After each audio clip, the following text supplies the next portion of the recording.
persiapkan bagi generasi ini. Tuhan, ini kami pelayan-Mu, mengabdi untuk kerajaan-Mu. Bapa, urapilah kami. Bapa, sertailah kami.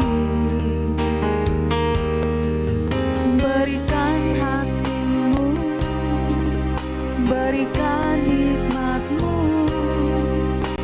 perlengkapi kami, menyelesaikan tugas kami.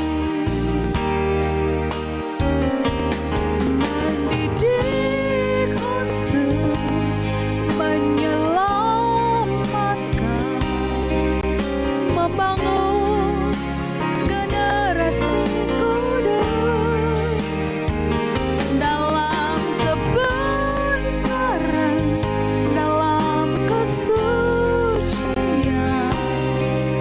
berkenan di hadapan Bapa.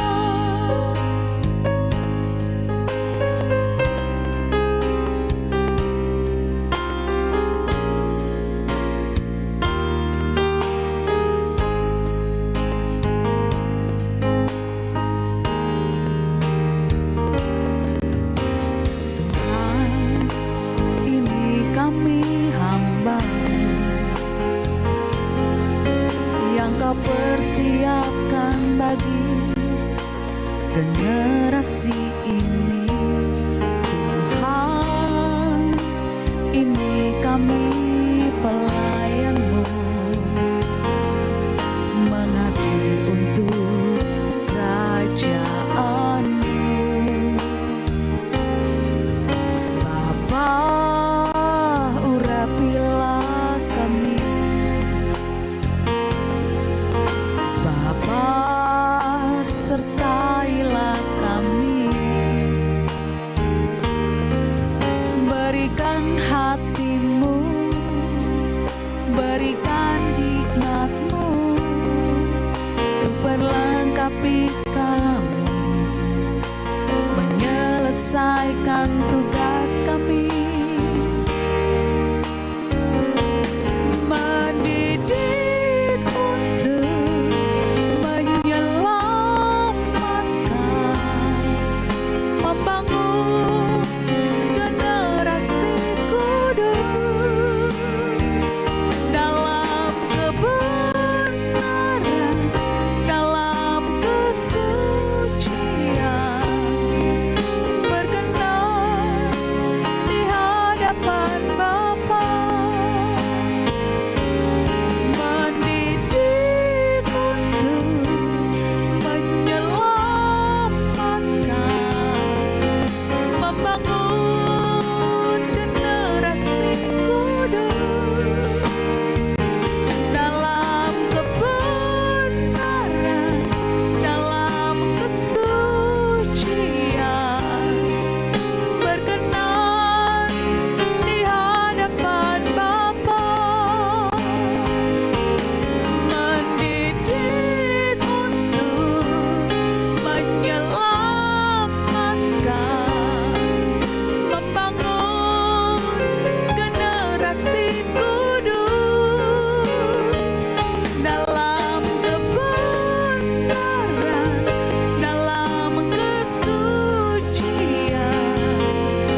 Yesus kau kekasih jiwaku,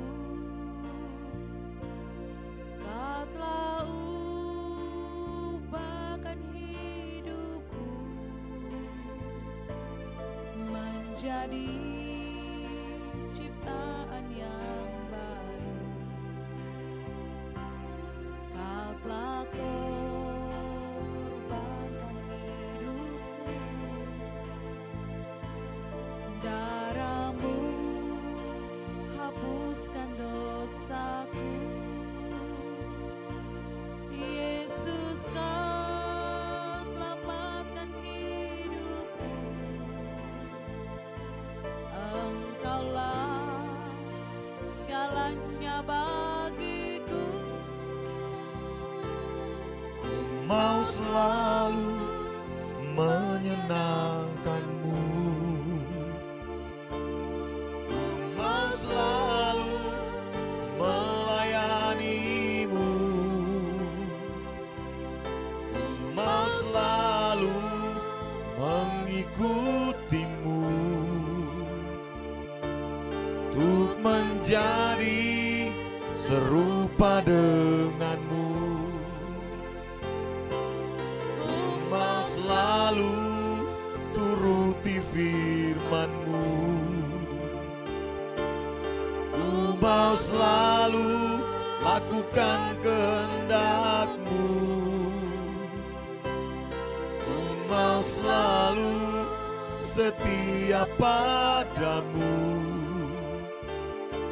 sampai akhir nafas hidupku.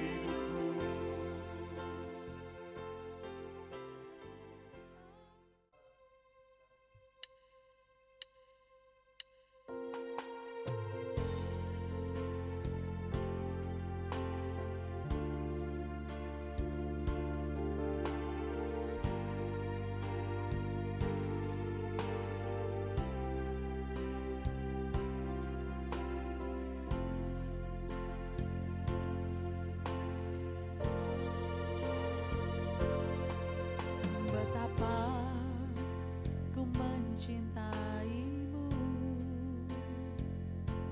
Yesus kau kekasih jiwaku, kau telah ubahkan hidupku menjadi ciptaan yang baru. Kau telah korbankan hidupmu, darahmu hapuskan dosaku. Yesus kau selamatkan hidupku,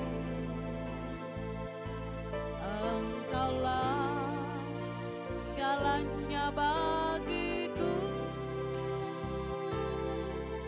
Mau selalu menyenangkanmu, mau selalu melayanimu, mau selalu mengikutimu, untuk menjadi serupa denganmu. Mau selalu turuti firman-Mu, ku mau selalu lakukan kehendak-Mu, ku mau selalu setia padamu sampai akhir nafas hidupku.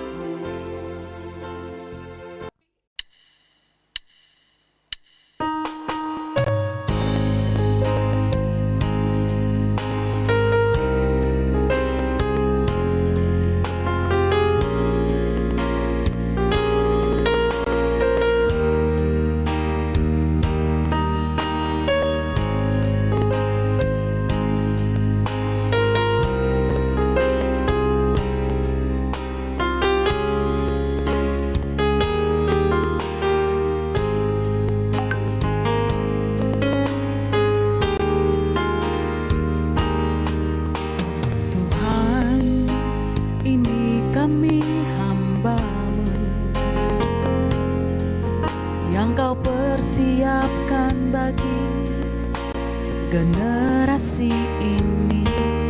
Tuhan, ini kami pelayan-Mu, mengabdi untuk kerajaan-Mu. Bapa, urapilah kami. Bapa, sertailah kami. Berikan hati-Mu, berikan hikmat-Mu, untuk perlengkapi kami, menyelesaikan tugas kami.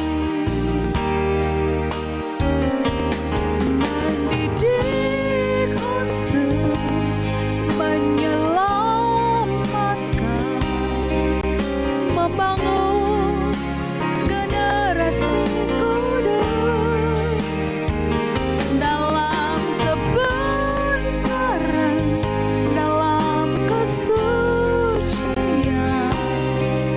berkenan di hadapan Bapa.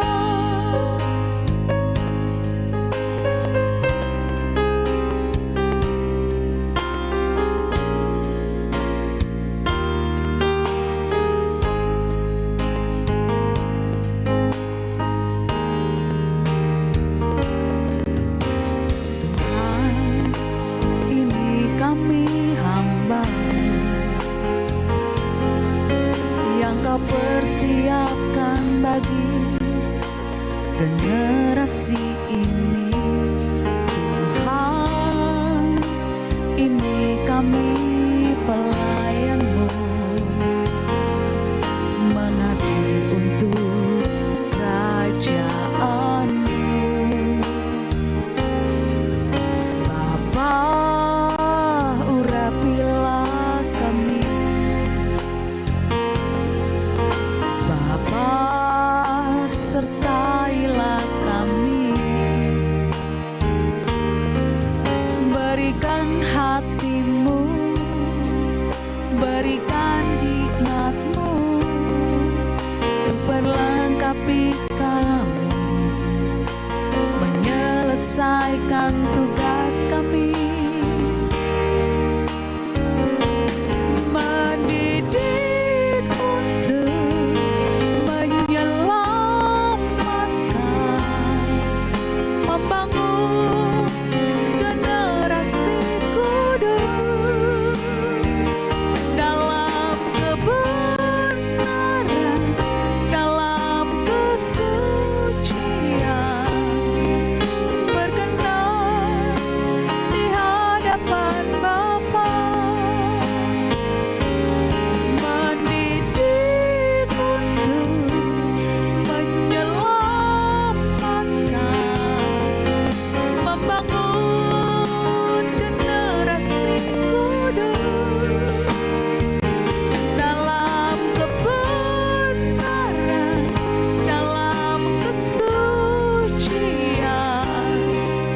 berkenan di hadapan Bapa.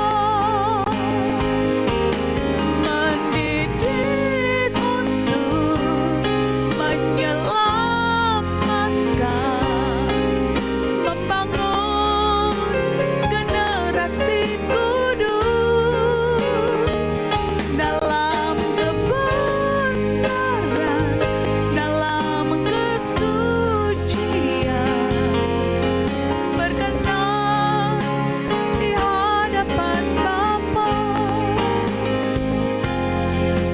Berkenan di hadapan Bapa. Berkenan di hadapan Bapa.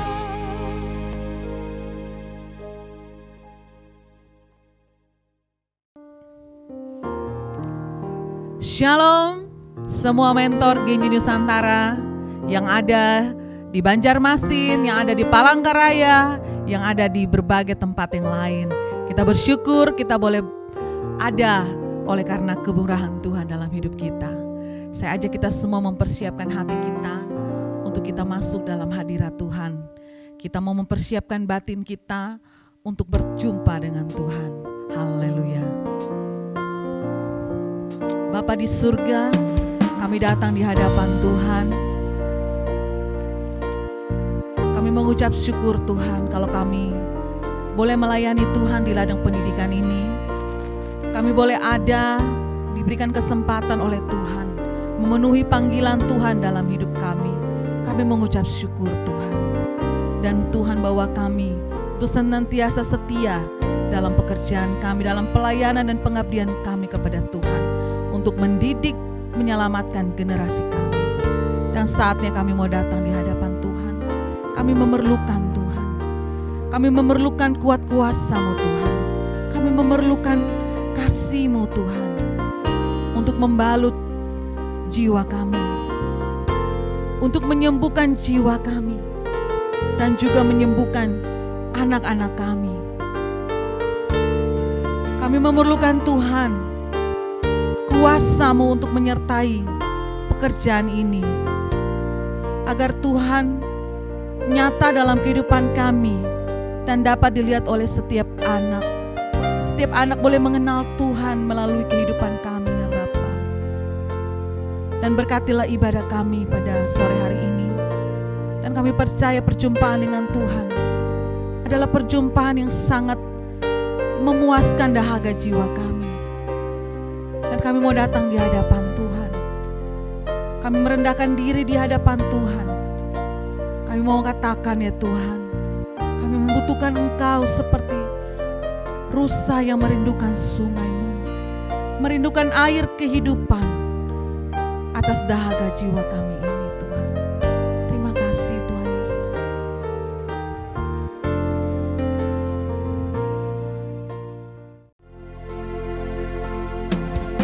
Seperti rusa merindukan sungai yang mengalir, demikianlah jiwaku merindukan Engkau, Tuhan Rajaku. Padamu sangat haus jiwaku, bila ku boleh datang memandang-Mu Tuhan. Sekali lagi mari datang ke hadapan Tuhan. Seperti rusa merindukan sungai yang mengalir, demikianlah jiwaku merindukan Engkau, Tuhan Rajaku. Padamu sangat haus jiwaku, bila ku boleh datang memandang-Mu Tuhan. Sekalipun dagingku dan hatiku habis lenyap, gunung batuku dan bagianku tetaplah Allah selamanya. Sekalipun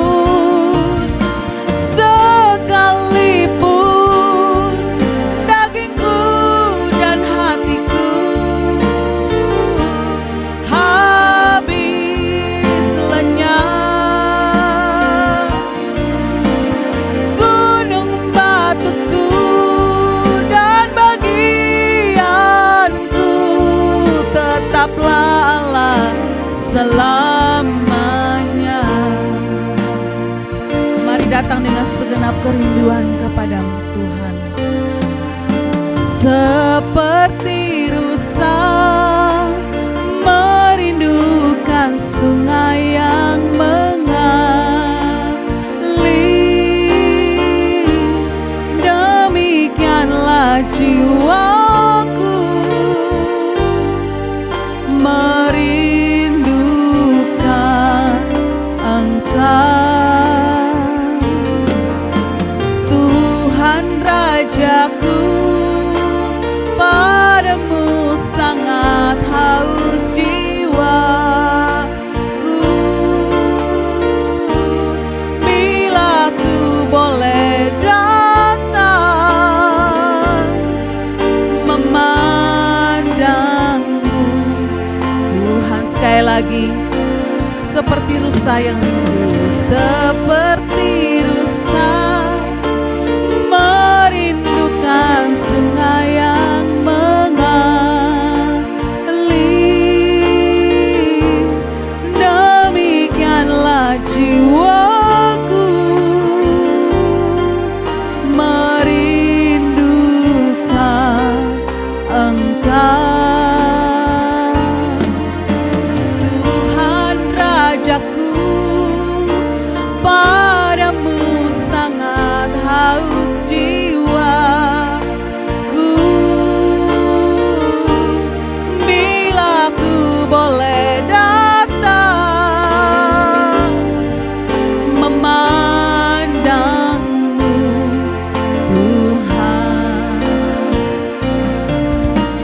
sekalipun dagingku dan hatiku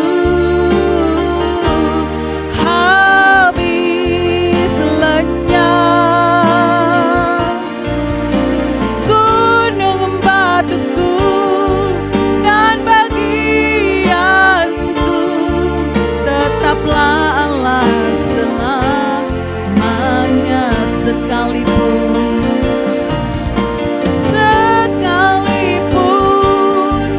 dagingku dan hatiku habis lenyap, gunung batuku dan bagianku tetaplah Allah sekalipun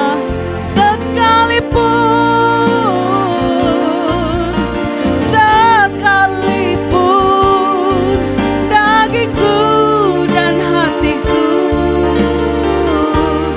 habis lenyap, gunung batuku dan bagianku tetaplah Allah selamanya. Tetaplah Allah selamanya. Tetap Allah selamanya. Tetaplah Allah selamanya.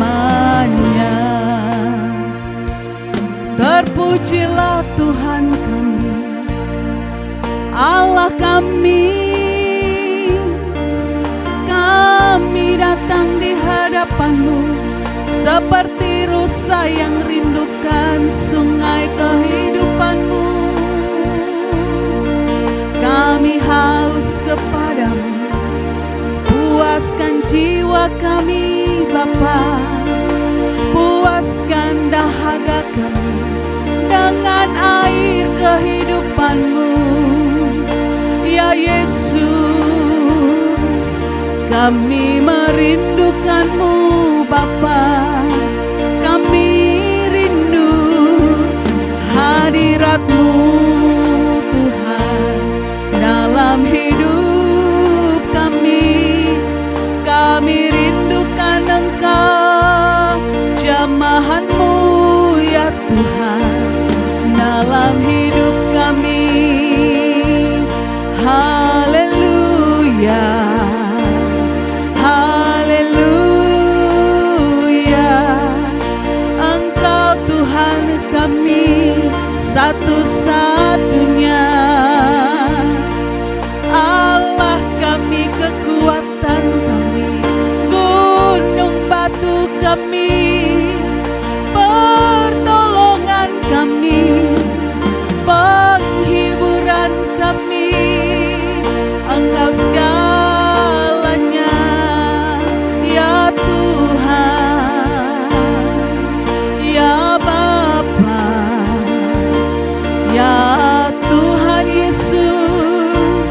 Kami membutuhkan bimbingan dan nasihat-Mu selalu, ya Bapa. Jadikan kami pribadi yang berkenan kepadamu. Jadikan kami pribadi yang menyenangkan hati-Mu, ya Yesus, ya Yesus. Tolong kami, bimbing hidup kami, bimbing kami Tuhan, pegang tangan kami, pegang tangan kami, sebab kami membutuhkan-Mu Tuhan, kami membutuhkan-Mu, sebab Engkau Tuhan kami, Immanuel, Allah yang menyertai hidup kami senantiasa. Kami bersyukur Tuhan, jadikan kami pribadi yang berkenan, jadikan kami pribadi yang selalu menyenangkan hati-Mu. Biar hati kami ini terbuka di hadapan Tuhan.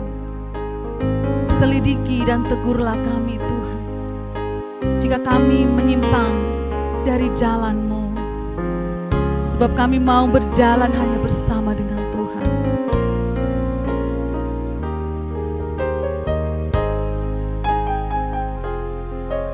Ini kerinduan kami, tuntunlah kami Tuhan.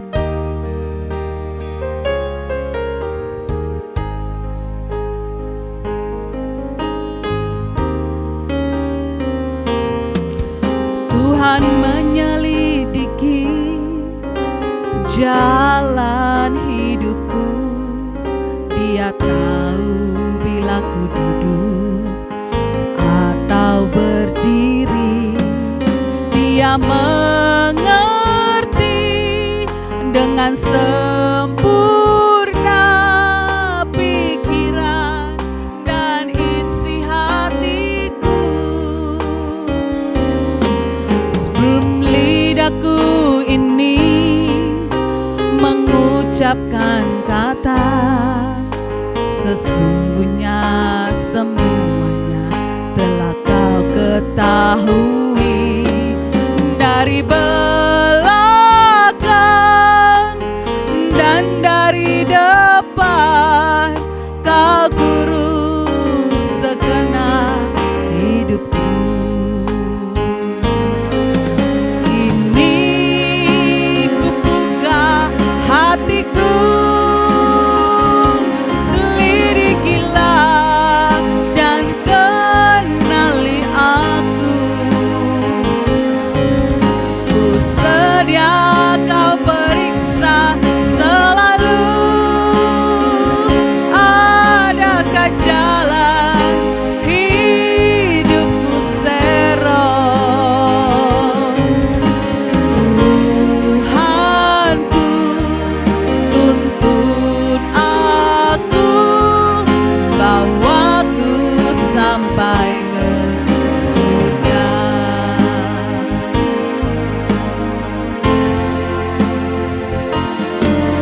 Tuhan menyelidiki jalan hidupku, Dia tahu bila ku duduk atau berdiri.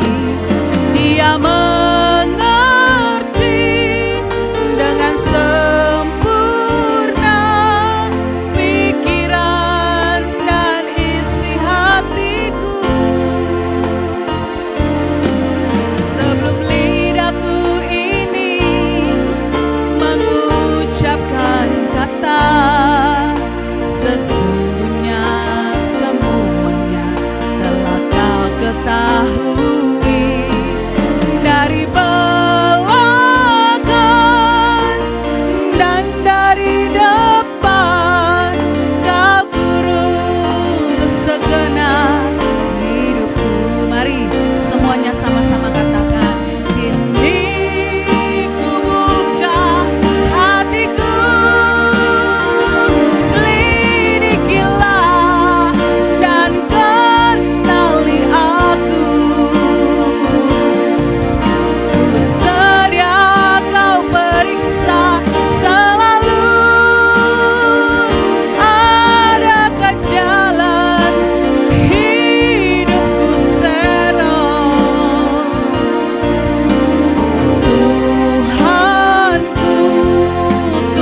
sampai ke surga. Katakan, kini ku buka hatiku.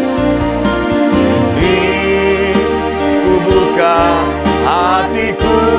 Selidikilah Bapa, selidikilah dan kenali aku. Sedia kau periksa selalu.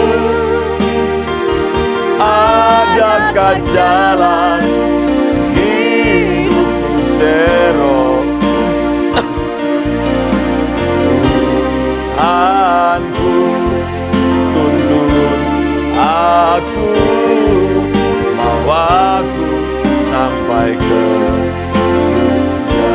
Tuhanku, tuntun aku.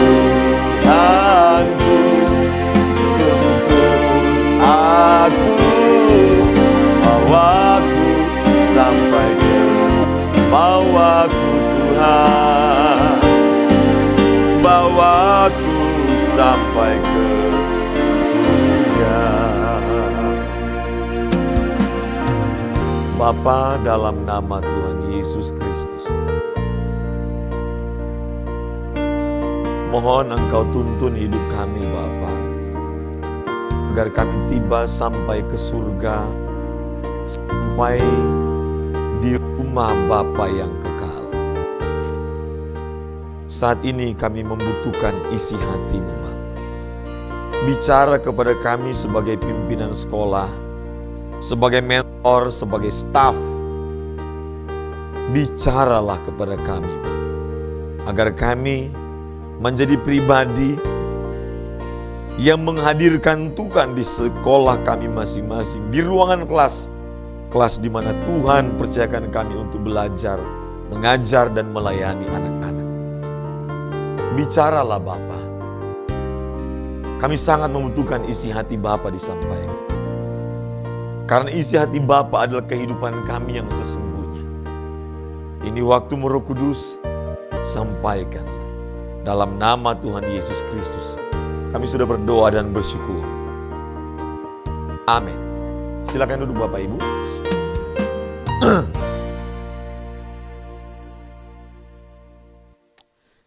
Baik, kita akan melanjutkan pembahasan serial khotbah kita pada minggu yang lalu. Ya, minggu lalu kita sudah tiba pada sesi yang ke-18. Sekarang masuk pada sesi yang ke-19, ya. Minggu lalu saya berbicara tentang bagaimana orang yang bergaul dengan Allah.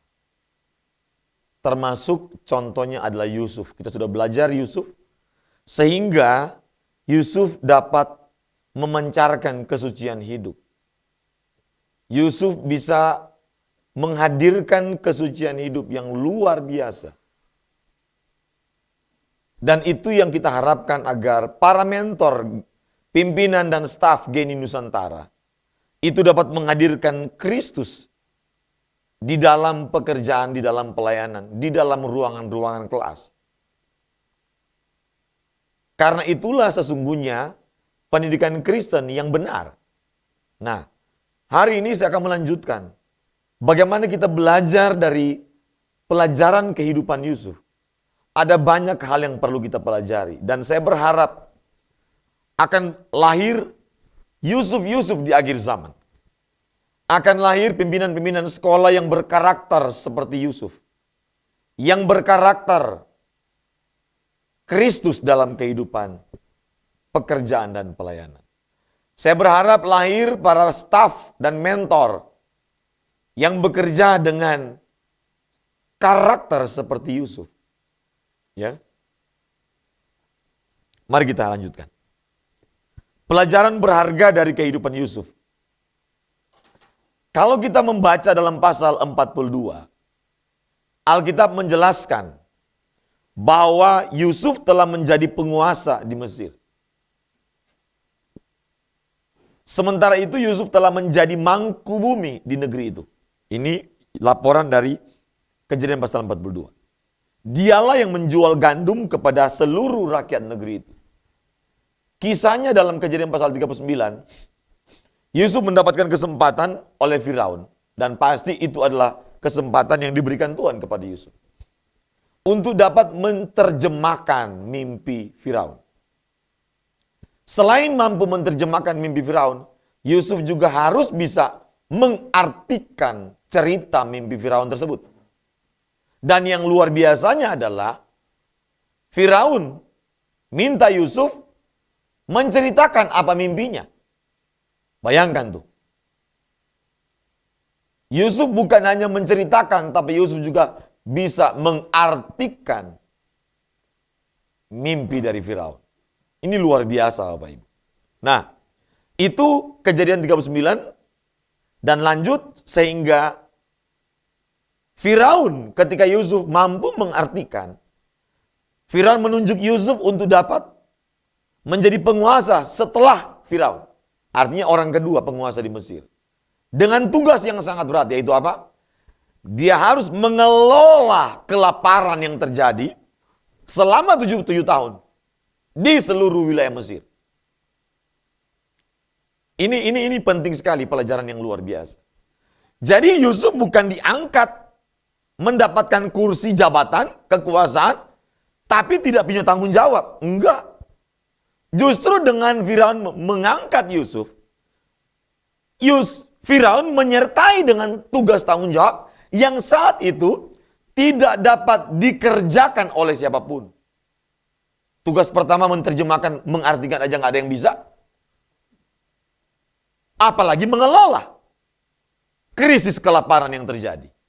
Tapi Yusuf mampu menceritakan, menerjemahkan, dan mengartikan apa arti. Bukan cuma itu. Firaun juga kasih kepada Yusuf tanggung jawab. Ini tanggung jawab Bapak Ibu.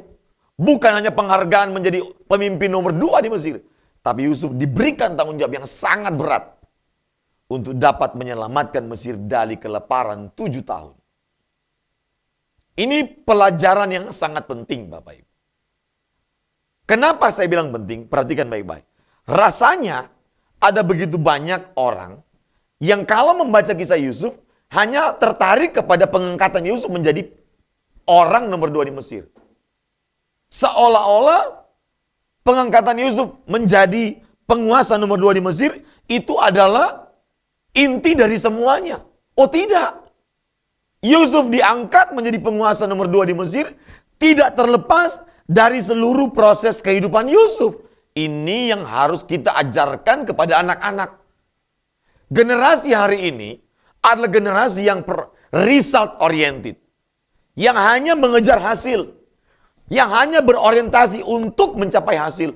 Untuk meraih mimpi. Meraih sukses di masa depan. Tapi anak-anak hari ini sangat sedikit yang menghargai proses. Sangat sedikit yang mau diproses. Makanya generasi hari ini mereka mencintai hasil, membenci tanggung jawab. Generasi hari ini, generasi yang mengedepankan hak, tapi mengabaikan tanggung jawab. Itu generasi kita hari ini. Yusuf berikan pelajaran. Ternyata sebelum Yusuf diangkat menjadi penguasa di Mesir, Yusuf melewati tahapan-tahapan yang luar biasa. Yang pertama, Yusuf melewati proses kehidupan yang tidak adil dalam keluarga. Itu tahap pertama. Tinggal di rumah sendiri. Tinggal bersama ayahnya, tinggal bersama kakak-kakak dan adiknya. Tetapi Yusuf diperlakukan tidak adil oleh kakak-kakaknya. Dan Yusuf, Alkitab mencatat, tidak kecewa dengan kakak-kakaknya. Nanti kita buktikan ayat-ayatnya. Ya. Yusuf bisa menerima. Ini luar biasa. Tidak ada orang yang mau dan rela diperlakukan tidak adil oleh kakak atau adik atau saudara ketika berada di rumah sendiri atau bersama-sama tinggal dengan saudara kandung. Tidak mungkin bisa menerima. Tidak mungkin bisa menerima. Pasti kita akan komplain atau aja berantem. Itu rata-rata faktanya begitu. Tapi Yusuf memberikan satu pelajaran yang luar biasa. Pelajarannya adalah Yusuf menerima perlakuan tidak adil dari kakak-kakaknya. Ini luar biasa Bapak Ibu. Ini luar biasa. Itu tahap pertama. Tahap kedua nggak cukup. Ya, Yusuf dibuang ke sumur. Bayangkan, yang buang bukan tetangga Bapak Ibu. Yang buang bukan teman, yang buang bukan orang lain. Tapi yang buang dari mulai merencanakan pembuangan ini, kejahatan ini, dan yang mengeksekusi kejahatan ini itu adalah kakak-kakaknya. Bayangkan tuh. Jadi yang merencanakan kejahatan pembuangan Yusuf dan sampai mengeksekusi orang-orang yang sama. Yaitu siapa? Saudara-saudaranya. Dibuang ke sumur. Dan mengarang cerita hoax. Mereka ngomong sama ayah Yusuf. Ditanya, Yusuf mana? Yusuf itu dimakan binatang buas. Bayangkan tuh. Sudah membuang Yusuf di sumur, menciptakan kebohongan, hoax. Berbohong kepada ayahnya. Itulah dosa melahirkan dosa. Nah, perhatikan. Itu tahap yang kedua. Tahap ketiga nggak cukup. Mereka jual Yusuf ke orang Mesir. Bayangkan tuh. Sudah diperlakukan tidak adil. Di rumah, buang ke sumur. 3, mereka menjual Yusuf. Ini sebenarnya kejahatannya sempurna sebenarnya. Sempurna kejahatan dari kakak-kakaknya. Tapi saya coba lihat ya. Waduh, ternyata Yusuf tidak diceritakan Yusuf dendam. Tidak diceritakan Bapak Ibu. Yusuf dendam. Alkitab tidak menceritakan itu. Yusuf selesai? Belum. Tahap keempat.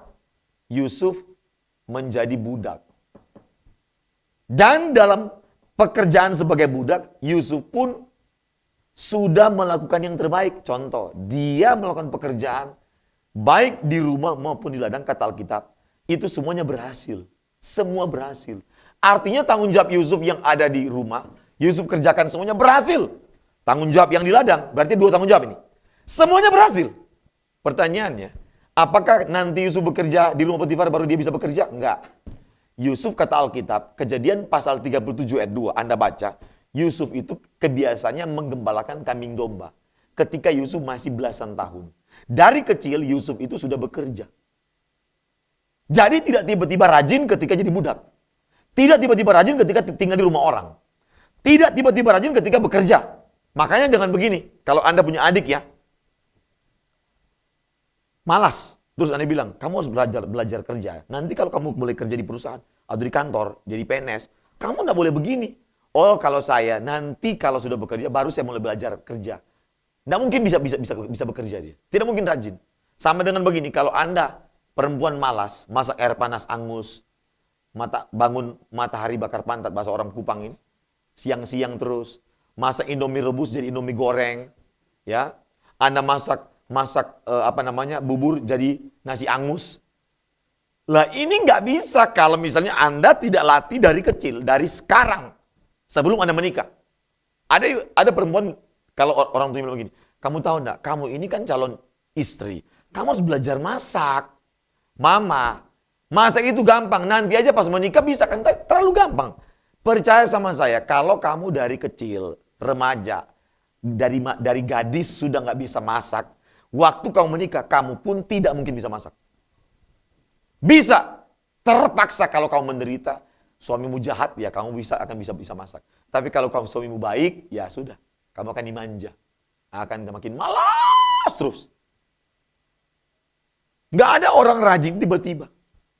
Tidak ada orang rajin tiba-tiba. Nah Yusuf, kalau kita lihat prosesnya, dia dari keluarga, dia kecil ini sudah bantu papanya. Sudah menggembalakan kambing domba. Dan rela diperlakukan tidak adil. Menerima loh dia. Dia tidak dendam. Dibuang ke sumur, dijual ke Mesir. Dia tetap bisa menerima. Bahkan Ketika dia bekerja sebagai budak terbaik, baik di rumah maupun di ladang, semuanya berhasil. Dan tidak cukup. Digoda sama istri Potifar. Dia tidak melayani. Bayangkan, luar biasa enggak? Dia tidak melayani. Bahkan dia bilang begini, tidak mungkin aku bisa melakukan kejahatan sebesar ini kepada Allah ayahku Yakub. Tidak mungkin. Sudah berbuat baik, sudah menjaga kesucian hidup, ternyata tidak cukup. Difitnah. Kira-kira kalau jadi kita gimana? Sudah hidup suci, sudah kasih yang terbaik sama Tuhan, kok malah difitnah? Mungkin kamu merasa begini. Kamu sudah kasih yang terbaik sebagai pimpinan sekolah di GNI Nusantara, kok nggak ada penghargaan dari yayasan? Malah saya difitnah, malah saya dicurigai. Itulah Yusuf. Itulah Yusuf. Sudah kasih yang terbaik. Anda pikir semua aku sudah kasih. Tapi ternyata nggak selesai. Bukan dapat penghargaan, bukan dapat upah, bukan naik gaji, tapi difitnah. Kecewa sama siapa kira-kira? Kalau Anda mengalami itu. Yusuf mengalami ini. Berhari-hari digoda. Bukan 1-2 kali lulus. Kalau 1-2 kali digoda dan lulus, ya bisa kebetulan. Tapi berhari-hari, Yusuf tetap menolak. Tetap menolak. Setelah ditolak, difitnah. Dan bukan cuma difitnah, ternyata buah dari kesucian hidup, Yusuf dapat apa? Penjara. Kita kalau baca begini ya, saya terus terang kalau baca hampir stres saya. Ikuti jalan cerita Yusuf. Habis melewati, setelah dia meresponi dengan kesucian hidup yang luar biasa. Kita kan kagum kan? Wah, pasti Tuhan ganjar dengan berkat luar biasa. Yeay! Difitnah. Setelah difitnah, nggak cukup, penjara loh. Penjara. Bayangkan itu. Kan kita dalam secara pandangan normal, kita mengharapkan orang-orang yang hidup dalam kesucian Allah, itu pasti diganjar dengan upah. Yusuf enggak. Sebelum menjadi penguasa nomor 2 di Mesir, Yusuf menerima, menjalani hal-hal yang pahit. Pahit. Masuk penjara. Akibat apa? Bukan perbuatan dia berzina. Jadi Yusuf di penjara bukan karena dia berzina. Yusuf di penjara bukan karena berbuat jahat. Karena mempertahankan kehidupan yang suci. Luar biasa. Secara manusia dia bisa komplain sebenarnya. Tapi Alkitab tidak mencatat. Alkitab tidak mencatat. Ini pelajaran yang luar biasa. Saya senang kisah Yusuf ini. Karena kisah Yusuf pelajarannya luar biasa mahal. Kenapa? Standar Yusuf, dia memasang standar kehidupan yang orang-orang yang bergaul dengan Allah, orang-orang yang disertai oleh Allah, orang-orang yang menghargai kesucian Allah. Yusuf memasang standar hidup yang tinggi. Karena ternyata target Yusuf tidak ada target apa-apa. Dia cuma punya target satu. Agar hidupnya tidak melakukan kejahatan. Kejahatan di hadapan Allah. Agar kehidupannya cuma satu. Bersih. Suci. Dan orang lihat. Maka Yusuf disertai. Maka dilihat oleh tuannya bahwa Yusuf disertai Tuhan. Kata Kejadian pasal 39. Mungkin ada yang antara kita sedang mengalami seperti Yusuf. Pesan saya satu. Anda bukan hanya bertahan, tapi bersyukur Anda digiring Tuhan melewati Via Dolorosa. Orang-orang yang disertai Tuhan pasti akan dibawa Tuhan melewati Via Dolorosa. Untuk apa? Memurnikan iman kita, memurnikan hati kita, membentuk karakter kita, menyucikan kita dari segala macam kejahatan. Amin. Bersyukur karena tidak ada jalan mudah bagi kesucian hidup. Kesucian hidup selalu melewati proses Via Dolorosa. Contohnya banyak. Daniel, Sadrak, Mesak, Abednego harus melewati dapur perapian. Yesus harus melewati Via Dolorosa. Rasul Paulus Petrus harus melewati penderitaan badani. Kesucian hidup ini menjadi mahal. Makanya Tuhan izinkan untuk kita melewati jalan-jalan, dan jalan itu tidak ada nama lain. Jalan kesucian hidup cuma satu, Via Dolorosa. Kita akan difitnah, kita akan mengalami penderitaan, kita akan mengalami bullying dan segala macam hal. Pekerjaan kita tidak dihargai, kita diperlakukan tidak adil. Itu adalah jalan atau proses Via Dolorosa untuk membangun kesucian hidup seseorang. Anda kalau baca di Alkitab, semua orang-orang suci itu, mereka memiliki jalan sendiri. Via Dolorosa. Tidak ada jalan yang lain menuju kesucian hidup. Cuma satu, Via Dolorosa.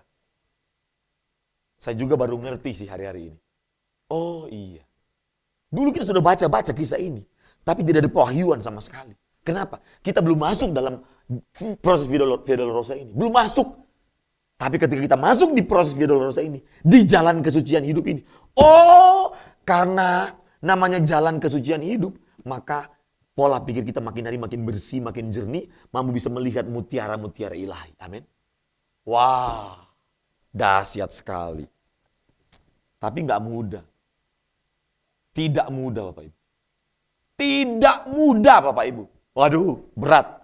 Tapi Yusuf ternyata ketika dia difitnah, dia tidak membela dirinya. Wow, dahsyat sekali. Saya tidak menemukan catatan Yusuf membela diri. Apakah Anda pernah menemukan? Saya yakin sama. Alkitab kita sama. Diterbitkan oleh LAI, Lembaga Alkitab Indonesia. Tidak ada catatan di mana Yusuf membela dirinya. Enggak ada. Kenapa? Memang karena dia budak, tidak ada 1% hak membela diri. Perlakukanlah diri kita sebagai budaknya Tuhan, agar kita merasa tidak ada 1% pun bagian atau hak kita untuk membela diri.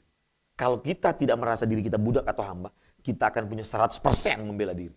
Kita merasa punya hak 100%. Tapi ternyata pelajaran dari Yusuf, karena Yusuf merasa dia budak, dia merasa tidak ada 1% pun hak membela diri.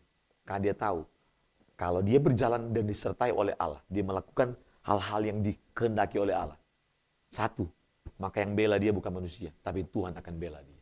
Kalau hari ini kita menghadapi persoalan, mungkin kita diperlakukan tidak adil, difitnah, dibully, tidak dihargai, kita sedang melewati jalan seperti Yusuf, jalan seperti Yesus, seperti Paulus, Via Dolorosa, bertahan, bertekun, dan bersyukur.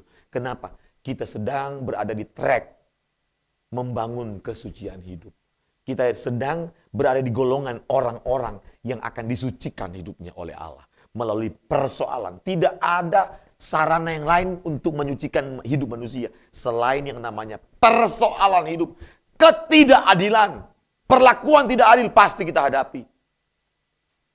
Kita direndahkan, itu bagian dari proses untuk menyucikan kita.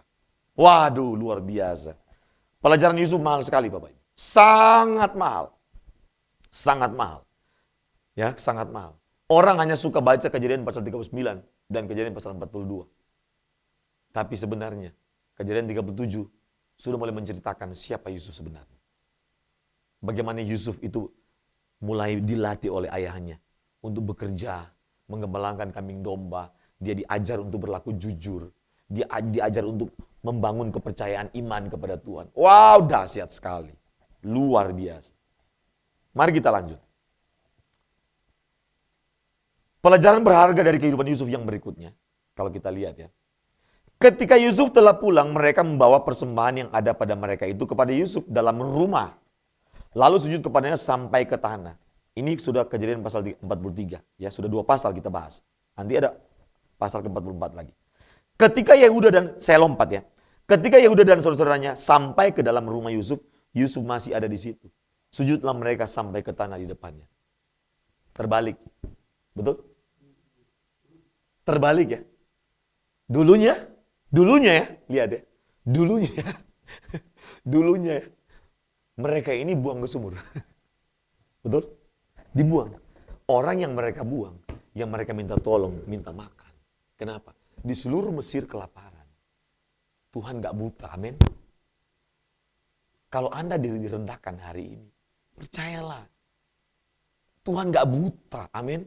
Kalau Anda belum dihormati hari ini, Tuhan gak buta. Kalau Anda belum dihargai pekerjaan hari ini, Tuhan gak buta. Mungkin yayasan belum lihat. Orang sekitar mau lihat, pimpinan mau lihat. Tapi Tuhan lihat. Yusuf tidak pernah komplain. Diperlukan tidak hadir di keluarga, dia terima. Ketika dia mau ceritakan mimpinya, jadi Yusuf cerita mimpinya kepada saudara-saudaranya, diketawain sama saudaranya. Bahkan bapaknya juga sampai menganggap ini tidak sopan nih anak. Masa saudara-saudaramu itu harus sembah kamu? Iya kan? Waktu Yusuf ceritakan itu tidak ada yang percaya. Tidak ada yang percaya. Termasuk ayahnya Yusuf, Yakub. Kadang-kadang kalau kita bicara tentang visi Tuhan, orang tidak percaya. Kayak saya dengan istri kalau cerita dulu semua ada sekolah, kita rencana bangun begini. Orang ketawa, orang nggak percaya. Yusuf ketika cerita sama saudara-saudaranya, diketawain sama kakak-kakaknya. Hah? Apa lu bilang? Lu ngaca, yang lah ngaca. Apalagi yang ngomong ini sudah sinis, sudah nggak suka kan. Nah, orang kalau nggak suka sama kita kan, kalau dia respon sama kita, pasti ngomongnya kan sudah dengan, lu ngaca ya? Nah, coba Anda lihat kalau orang nggak suka sama kita kan, ngomongnya sudah dengan nafsu. Kayak dia mau makan sama kita. Sama kakak-kakaknya begitu. Lu ngaca ya, adik, lu ini adik ya. Waduh. Lihat urutan lahir. Lu lahir tahun berapa, lu nomor berapa di keluarga. Waduh. Itu bahasa-bahasa yang saya dramatisir supaya Anda bisa mengerti. Diketawain Yusuf. Apakah kami semua harus menyembah kamu? Hah? Yusuf diam, dia simpan aja. Waduh. Kejadian pasal 44. Dan Kejadian pasal 43. Ini mencatat. Kejadian 43:26. Ketika Yusuf telah pulang, mereka membawa persembahan yang ada pada mereka itu kepada Yusuf dalam rumah. Lalu sujud sampai ke mana? Ke tanah. Bukan cuma begini. Kayak Geni kan begini kan. Shalom. Bukan. Sampai ke tanah. Lalu pasal 44 ayat 14 sama juga. Ketika Yehuda dan saudara-saudaranya sampai ke dalam rumah Yusuf, Yusuf masih ada di situ. Sujudlah mereka sampai ke tanah ke depan. Apa pelajaran yang penting? Saya mau sampaikan satu. Orang yang suci hidupnya, dia tidak akan dibela oleh manusia, tapi dibela oleh Allah. Orang yang suci hidupnya, dia tidak akan diangkat oleh manusia, tapi akan diangkat oleh Allah. Maka orang yang suci hidupnya, jangan pernah membela diri dan mengangkat diri. Pimpinan sekolah, mentor Geni Nusantara, tidak usah bela diri, tidak usah angkat diri. Cuma satu fokus seperti Yusuf, bangun kehidupan yang suci. Maka Tuhan akan menyertai. Maka saya berharap ketika Anda mengajar, Tuhan hadir dalam ruangan-ruangan kelas. Ketika Tuhan hadir, kesucian Allah itu akan mengubah setiap anak. Akan menyentuh setiap anak.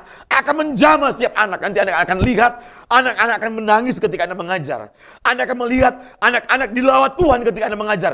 Anda akan melihat anak-anak diubahkan Tuhan ketika Anda mengajar. Dan itulah pendidikan Kristen yang sesungguhnya. Amin. Kita lanjut minggu depan. Kini kubuka hatiku. Kita langsung ref saja.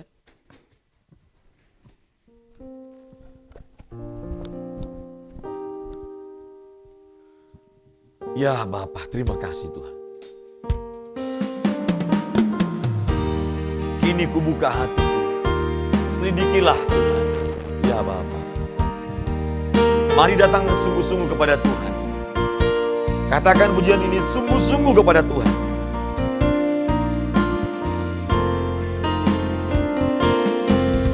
Ini kubuka hatiku, selidikilah dan kenali aku. Ya Bapa, ku sedia Kau periksa selalu. Adakah jalan hidupku serong? Tuhanku, tuntun aku, bawaku sampai. Katakan, kini ku buka hatiku. Katakan sungguh-sungguh. hatiku, ya Tuhan. Selidikilah dan kenali aku. Ku sedia Kau periksa selalu, yes. Adakah jalan hidupku serong? Tuhanku, tuntun aku, bawa aku sampai ke Tuhanku, tuntun aku. Tuhanku, tuntun aku, bawa